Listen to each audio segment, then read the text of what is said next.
Mabay mo pala ito.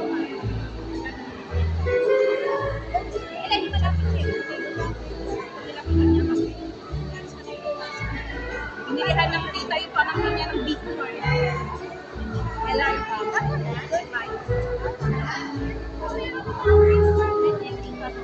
Okay, in 5 minutes, we will start our program. Again, sa mga bagong dating, available po ang ating souvenir shot, ang ating photo book available po sa bandang likuran.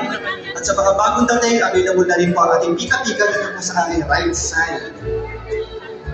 In just 5 minutes, we will start our program. Okay, para makapagsimula na po tayo. Ayan,